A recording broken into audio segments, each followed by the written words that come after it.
All right, good afternoon, everyone. Hopefully you all can hear and see me as well as see our presentation. If you could just let me know in the chat if you're able to hear and see, that would be great. I'll give you a few minutes to find the chat and we can see if that's working. Very good, I got an all good from Grady, thank you. All right, so I'm gonna go ahead and get started. All right, so my name is, I'm Dr. Kyle Rausch, and I'm the Assistant Director here at the ASU Study Abroad Office. I actually had the distinct pleasure of studying abroad a few times during my undergraduate career, 3 times in France and 1 time doing an internship in London, England.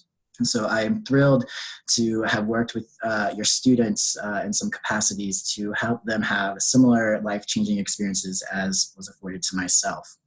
So this is actually the first time we are doing this presentation for parents in this online format. We have offered it in the past as an in-person session, but knowing we all have busy schedules and parents are all over the country, we wanted to try this out. So we hope it goes well. But ask for your patience if there are any difficulties using the Zoom system. I'm joined today, although you won't be able to see or hear her for the majority of this webinar, by my colleague Abby Dalpra, who's an international coordinator here in the office. While I'm presenting, Abby's going to be looking at the chat and trying to troubleshoot if things do arise. So if you do have an issue, please put it in the chat. All attendees are going to be muted today and your webcams won't be seen by us in order to make things run a little bit more smoothly. So if you have any questions or need assistance, please put it in the chat and Abby will try and help you there. And let's see, before we jump into the presentation, we will have time for questions at the end. However, the nature of this presentation is catered more towards general information about study abroad processes. Due to the wide variety of locations and programs to which your students are traveling to, we're unable to use this presentation to ask or answer very specific questions about a particular program or country. However, we can connect you to the international coordinator in our office who would be able to answer those. So you do have those more specific country questions, wait till the end and Abby and myself will try our best to connect you with the relevant person. All right, with that, I'm going to go ahead and get us started in the presentation. All right, so here's a brief overview of what we're going to be covering today. We'll start very quickly just by highlighting some of the benefits of study abroad. Then we'll move into a lot of the financials, going through the costs and program fees and various resources there, and make payments on that. We'll also talk a little bit about how you might start to plan to assist your student financially once they're abroad in case they do need to receive additional funds. Of course, health and safety is super important for all of our participants, so we want to make sure you're aware of what we've done and will do to support your student in those capacities once they're abroad. We'll talk a little bit about setting up a plan for you and your student to stay in touch when they're abroad, and then finally a little bit about how you can support your student when they're abroad and once they come back. All right, I don't want to spend too much time on this because hopefully you and your student are aware of the numerous benefits that exist for study abroad, but we like to think of them in 3 main buckets. The first of which would be, of course, academic. After all, this is study abroad, and we spend a lot of time talking to our students that there are many ways in which you could travel abroad and probably do so in some cases a little bit more cheaply. However, the value of study abroad is really the benefits it brings to your academic.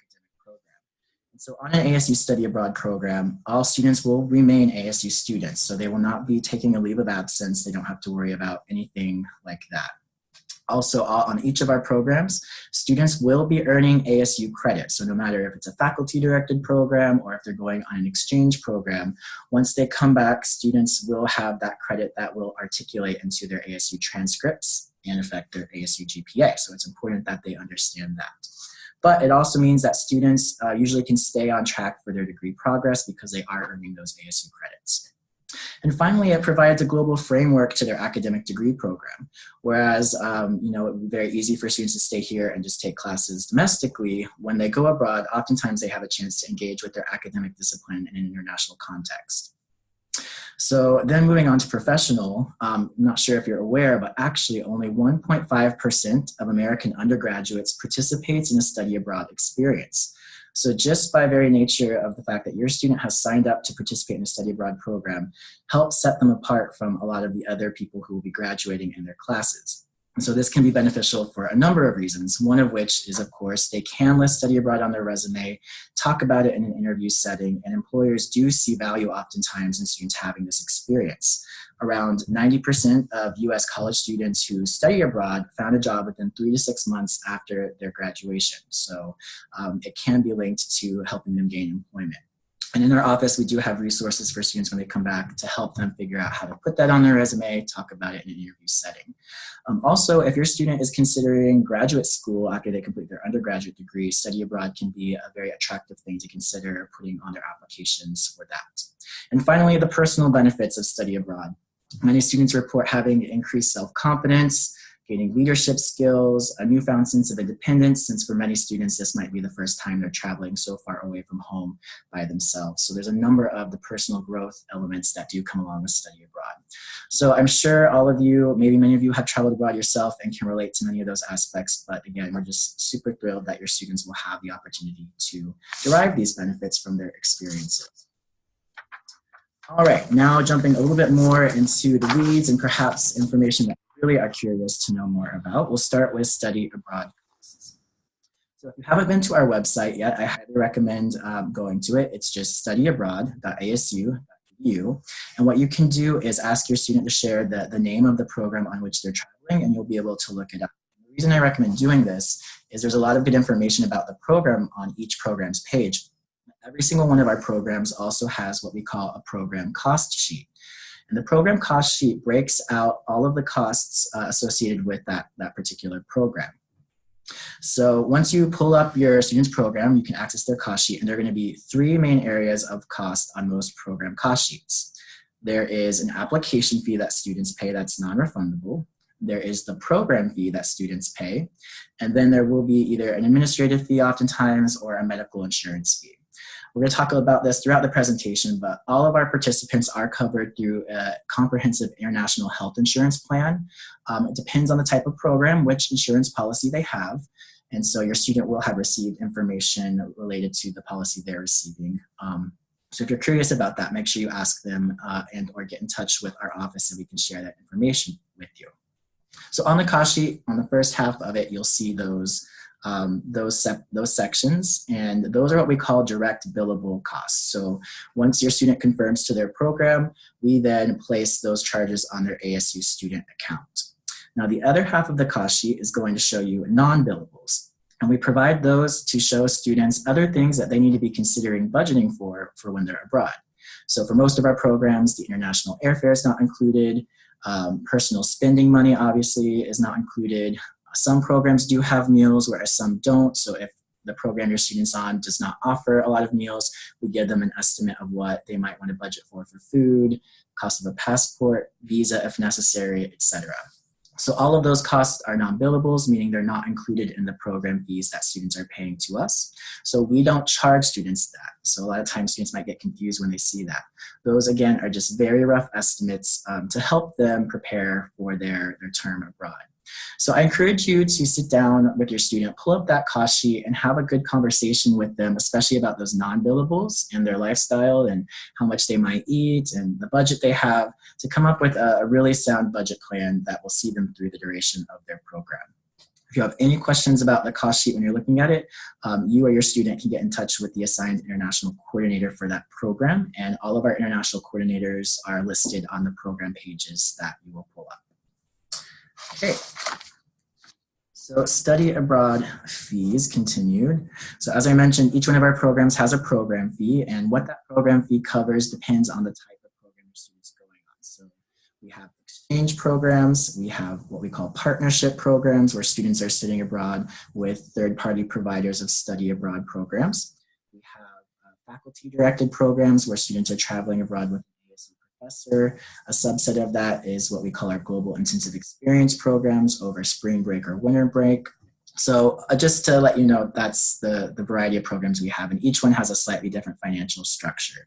But regardless, students will be charged those billables via a program fee, and that gets placed on their ASU student account. So that means you can take care of paying that via the normal ways you would ASU tuition.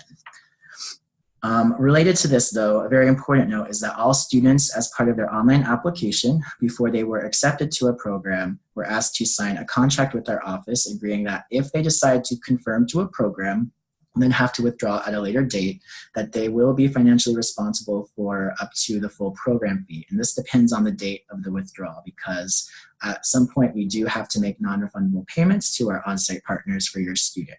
So if you're curious about the documents that your student has signed, on our website we do have a parent section, and you can go and read through those documents that students have signed. If an unfortunate circumstance happens where your student, for health reasons or some other reason, is not able to attend, that is pretty drastic, do get in touch with our office, because we do have a medical and compassionate withdrawal process. All right, so let's talk a little bit more about financing and paying for study abroad. So as I mentioned, the program fee will be charged to the student's ASU account and can be paid using the same methods you would pay the ASU tuition and other ASU fees. Students can find due dates for their program fee. Kyle? Oh, sorry, yes, Abby. So I don't know if you saw the note, but your audio is breaking out every once in a while. So Okay. I'm just wondering, just to be closer to the microphone, and then Sure. if it does break out, if you would just look so that maybe you can repeat the information, and I'll let you know via message if you need to repeat anything.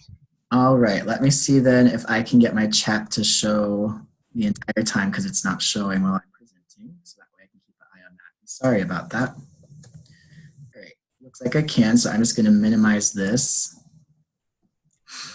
And if it breaks up very badly, put a note in there and I'll try my best to see what's going on. All right. Okay, and then is there anything that anyone missed or would need Kyle to repeat before we move forward? You can just put that in the chat. Right, if there is anything, yes, put it in the chat and we'll make sure to come back to it at the end. And sorry about that. Thanks, Abby.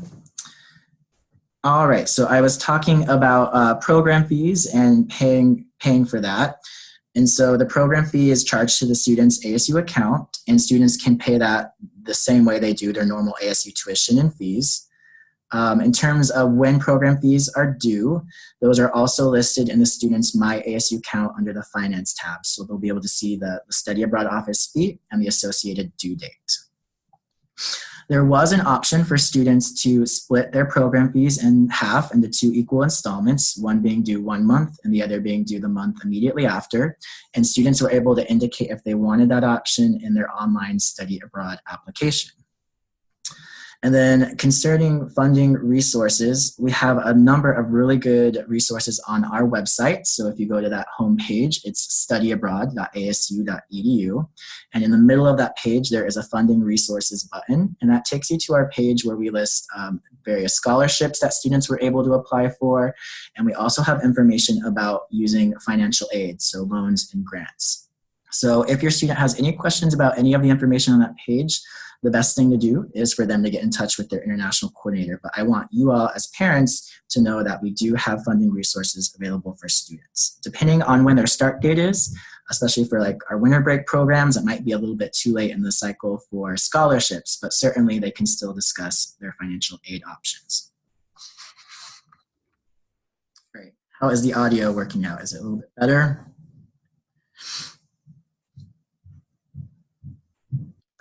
All right, we'll keep on going. All right, so once your student is abroad, they might need some assistance if they run out of funds, which can sometimes happen if they're not sticking to their budget or things happen. Sometimes students might misplace or lose their credit or debit card. So you'll want to make sure that you have a plan to help your student get access to money if anything like that happens. And so we highly recommend that students do set up online banking with whoever their bank is, because this makes it a lot easier to manage their accounts while they're abroad rather than having to worry about calling between different time zones to get in touch with a representative of their bank and so forth. We also recommend having a conversation with your student about whether or not you might want to be added to their bank account for the duration of their program. Sometimes banks can do this and put you on. That way, you are able to more easily help them manage their funds in case of an emergency. At the very least, you'd want to ask their bank how easy it is or what the process is to transfer funds into their account in case, again, your student finds themselves in a bit of an emergency situation and you need to get them funds pretty quickly. So that would be some of our recommendations there. While Western Union and the wiring of funds still does exist, it's becoming a little bit more outdated, just like traveler's checks, by the way. And so we recommend considering some of the new apps that are out there, and you might have heard of some of these. Some of them are Zelle, that's Z-E-L-L-E. Apple Pay, if you have an Apple device, can also work. And Venmo, V-E-N-M-O. If you and your student each have these apps and an account on them, then you can actually send money very easily through your mobile devices. So I would consider looking into those as another way to help transfer funds. And then talk to your student about ensuring that they have multiple ways to access their funds. So we never want students going abroad with just a single debit card or a credit card. So a really good thing would be to consider having a debit card and a credit card for emergencies, and then also having some of the local currency on hand, especially for arrival day. And the amount you need will vary depending on the country you're going to. But I always like to advise students to have at least the equivalent of $100 US in the local currency. That way, even if there is a group arrival transfer from the airport to accommodation, in case they miss it or their flight's delayed, they already have some currency on them in case they need to get a taxi or something like that. Most larger international airports will have ATMs in them, so if your student isn't able to get currency here before they go abroad, they should just look for an ATM once they arrive in the airport, and they should be able to use their debit card to then retrieve money in the local currency once they arrive. I'm going to mention this throughout because it's very important, but you do want to make sure that your student has contacted their bank before going abroad and alerted them to the fact that they are traveling internationally. Nowadays, banks obviously take fraud very seriously, and so if your student hasn't contacted their bank to inform them of their travel, they might inadvertently get their card stopped because of suspicion of fraudulent activity. So just make sure that the banks are notified of your students' travels. They're going to want to know the dates of the time the student's abroad, as well as all of the countries that they're likely to travel to. So if your student's even thinking about doing some personal trips, especially I know in Europe, it's very easy to hop around from country to country. They should just list all the countries they think they might go to in order to protect them there. All right, so transitioning from finances to health and safety, we're going to talk a little bit about what we've done to try and prepare as best we can for your student to have a healthy and safe time abroad. And then we'll overview some of our resources that you and your students have access to, and then what happens in the event of an emergency. So first, with all of our programs, our office is engaged in regular review of every program location and itinerary. And in fact, here at ASU, we're fortunate enough to have what we call our Study Abroad Health and Safety Committee. And actually, we have the provost who sits on that, our associate director of health and safety sits on that, our director. We have representation from the ASU General Counsel, so lawyers and risk management. And what they do is anytime there is a proposed program that's in a location that might have a travel advisory from the US Department of State, they meet, they review the itinerary and other factors and decide whether or not we will permit students to travel to that location. So we're not offering programs in any region of the world where there would be significant risk to students to go there. If the Department of State does not want US citizens going to a place, that committee is not going to greenlight those. Additionally, we maintain robust emergency preparedness and response plans. In fact, I just got back from a workshop for some of our ASU professors who will be taking students out talking about these. So we do ensure that all of our own program leaders are trained. And if your student's not going on one of our faculty-directed programs, we also vet every one of our international partners who offer programs. So there's a pretty rigorous process that they're going through before we'll approve the program for ASU students. As I mentioned, every single one of our students is required to have an international health insurance policy, so you do not need to worry about purchasing that for your student. That's already part of their program fees.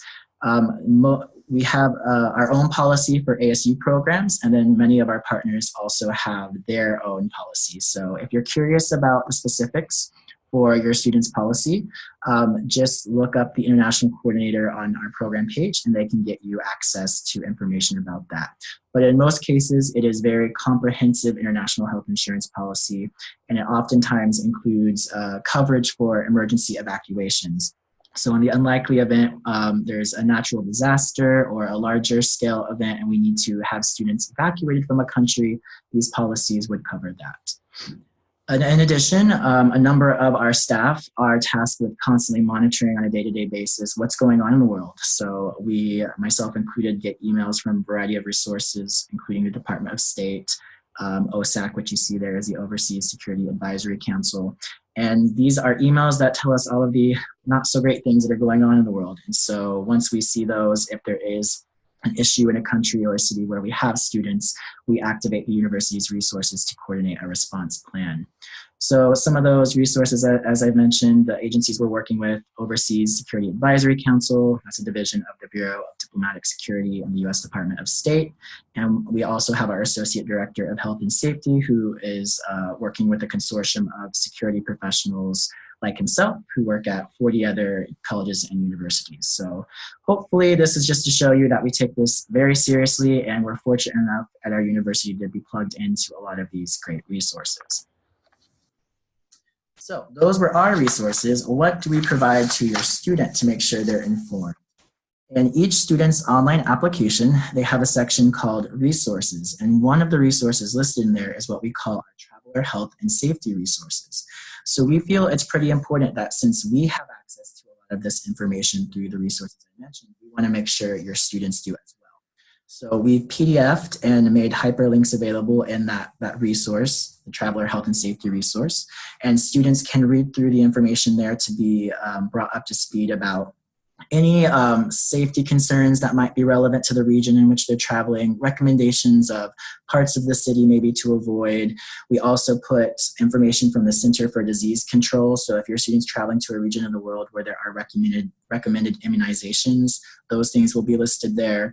So while we hope our students are reading this, we know they're busy and oftentimes don't read a lot of the things that we put before them. So if you could encourage your student to log on to their study abroad application and look for that resource in their resources section of their application, that would be great.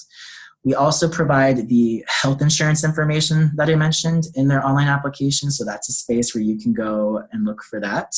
And most of the policies that students have also have a very robust website that the students can go on to get additional resources for the country to which they're traveling to. And I just see that Abby says I'm cutting out, so apologies about that. It might be the internet connection here. I'll pause for a moment while we see if anyone has missed anything. Actually, let me see if my Ethernet cord can reach. That might help. Sorry, one moment.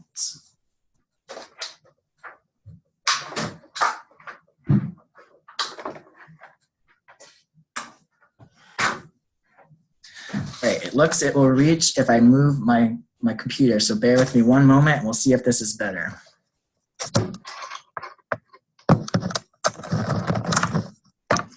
All right, now I've got you plugged in, so we'll cross our fingers and hope this is better. I appreciate your patience for this first time. Okay, so back to medical insurance. So I was saying that oftentimes the insurance providers we're using have very robust websites with a lot of good resources, including, for instance, if your student's on any prescription medication, sometimes certain prescribed medications will not be allowed in certain countries. So these websites oftentimes have a section where students can go on and look up a particular medication and find out if it's legal for them to bring it into the country to which they're traveling. Our website also does have some information related to this sort of thing, so you're welcome to go on the Study Abroad Office website, go to the Health and Safety section, and you'll be able to find things there as well.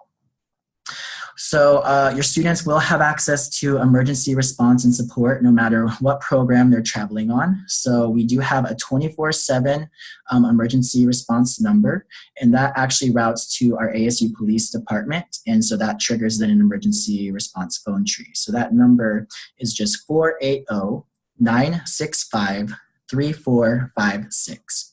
One more time, that's 480-965-3456. And that is our 24/7 emergency response phone number.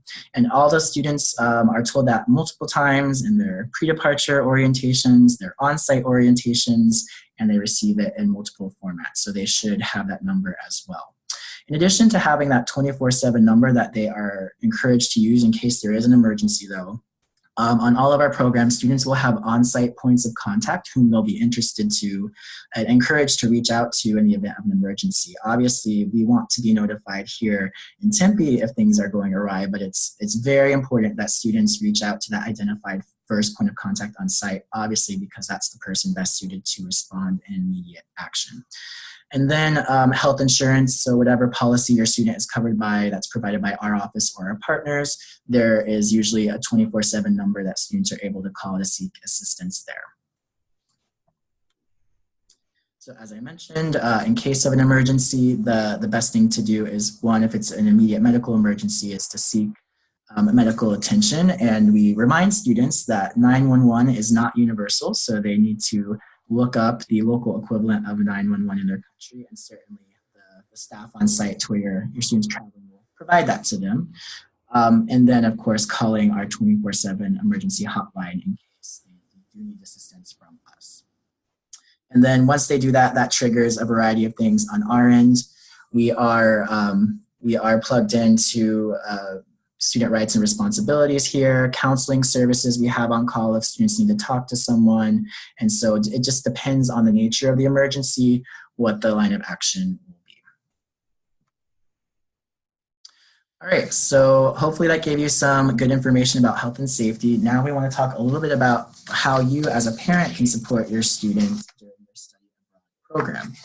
So one of the most important things is to keep an open line of communication with your student and determine a plan. And we're going to talk a little bit about some of that, setting up a communication plan. You want to, sorry, wrong notes page.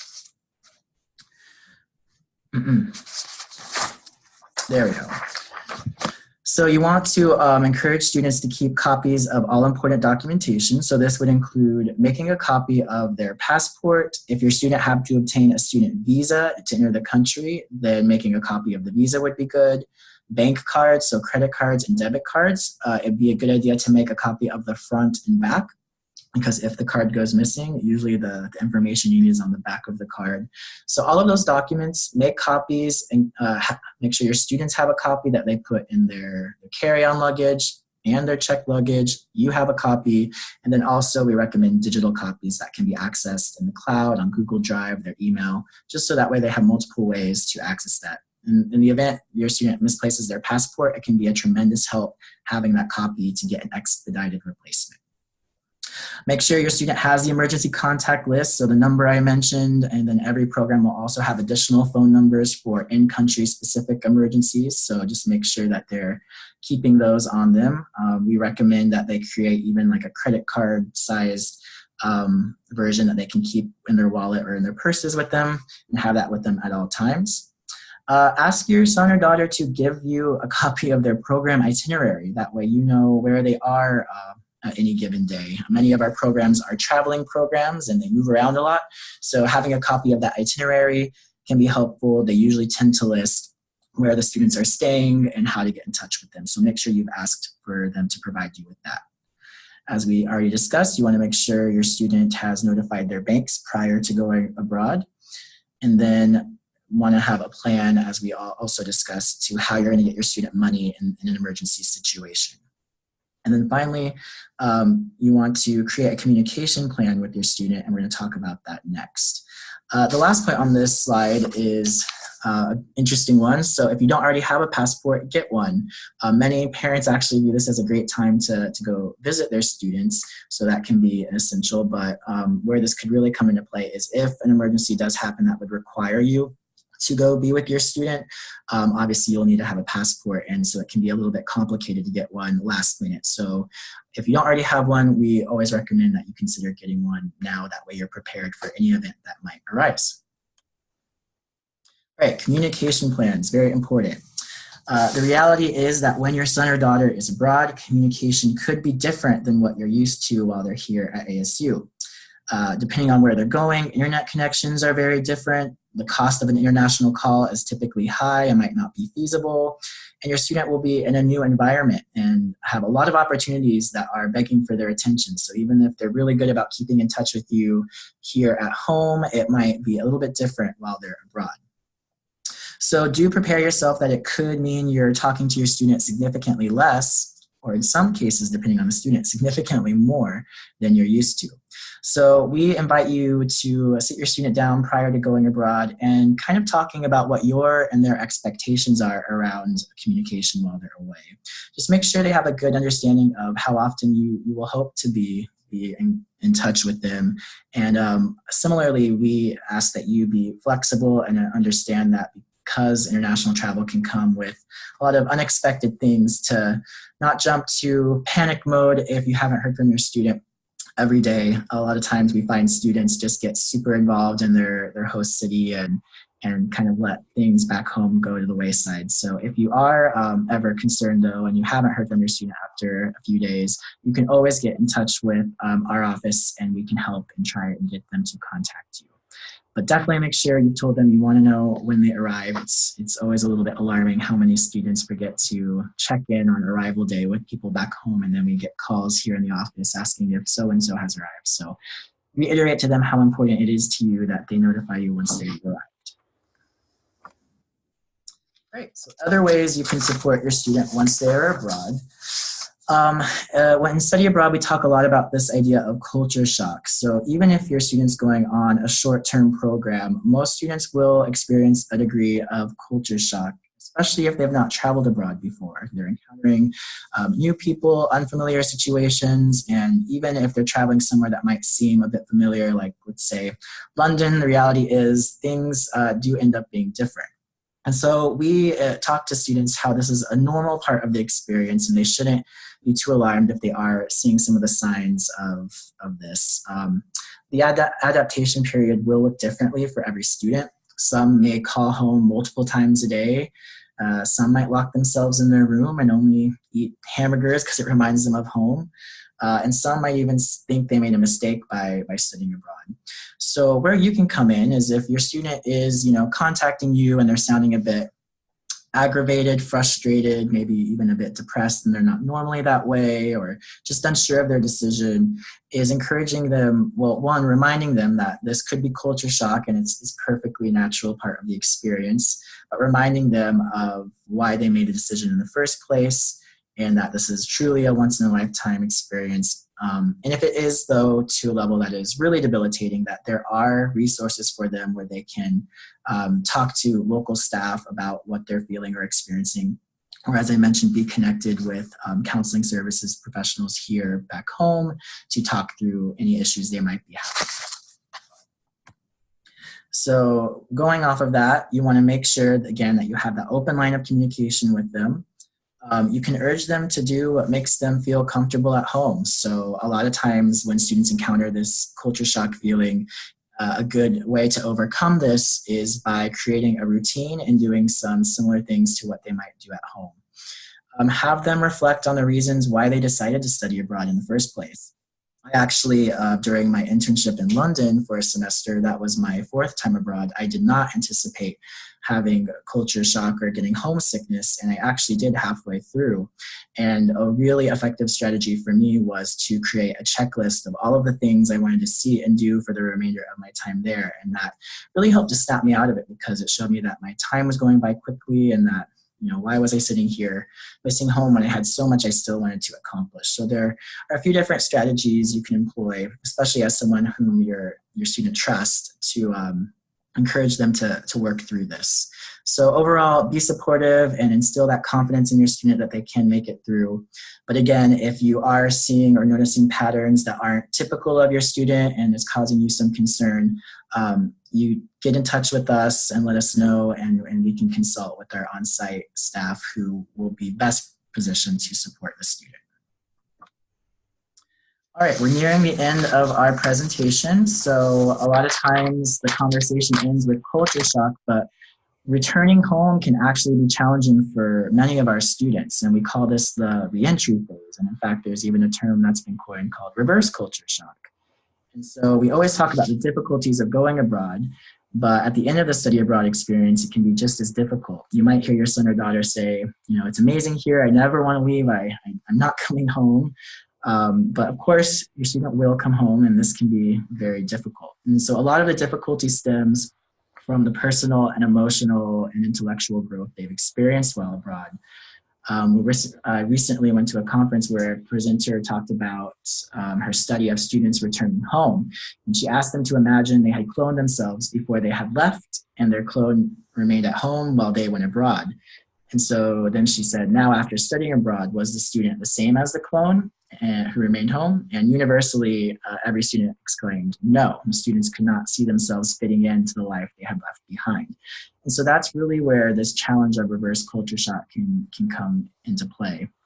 A lot of times our return students tell us that they find it difficult when asked by family and friends, you know, how was your experience? It becomes very difficult to put that into a short statement that their friends and family are able to process. And it's hard sometimes to help their loved ones understand the transformational experience they've been through.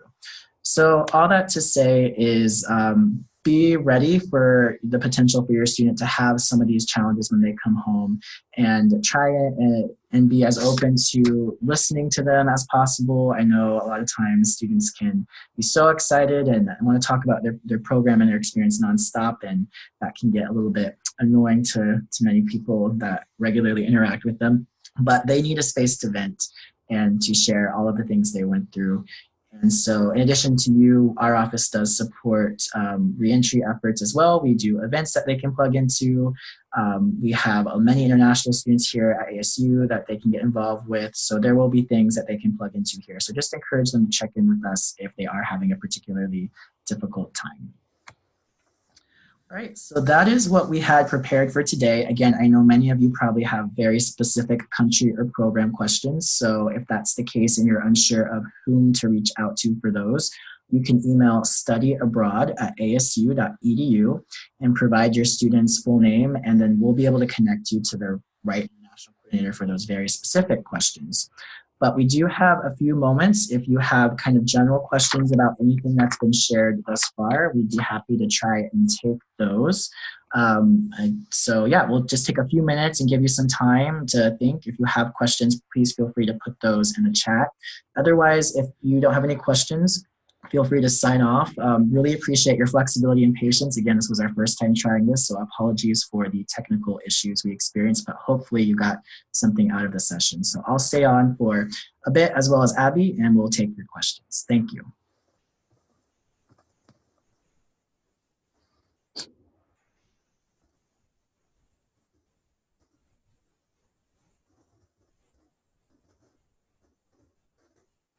Okay, so a question, will this session be available online? Perhaps this might mean, was it recorded and then can we send it out? If that's the question, yes, I have been recording this, and so I'll check it and hopefully the audio is good enough to send out. And if so, I'll make sure that the participants receive a copy.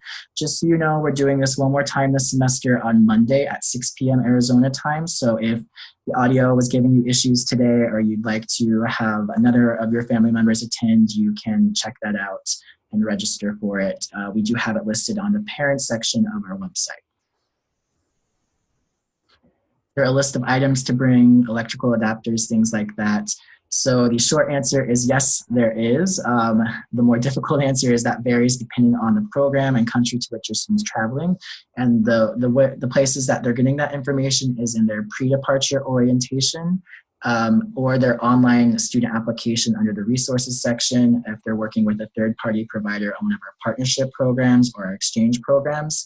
They're going to be receiving that information from the people on site. So if you are looking for that list and your student doesn't have it, again, encourage them to get in touch with their international coordinator, and they're going to be able to connect them to where that would be. It just depends because we have so many different types of programs.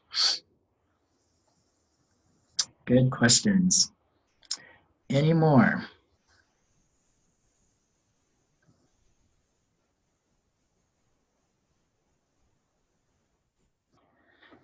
Okay, I'm not seeing a flurry of questions. So what we'll do is we'll go ahead and end this. But again, if you think of anything or if I didn't give enough time for you to jot your question down, please just email studyabroad@asu.edu, and Abby can put that in the chat box there. And we'll make sure the appropriate person addresses your questions. So with that, thank you so much for joining us for our, real quick, see a question. Yes, if you would like to join Monday's session, please do register so we can get you the appropriate Zoom code. It will be a different one. And again, you can go to our website, studyabroad.asu.edu, click the Parents tab, and you can register for that. Okay. Yes, so thank you again, and we're going to sign off. And if you have any questions, it's just studyabroad@asu.edu. All right, you guys have a great weekend. Thank you.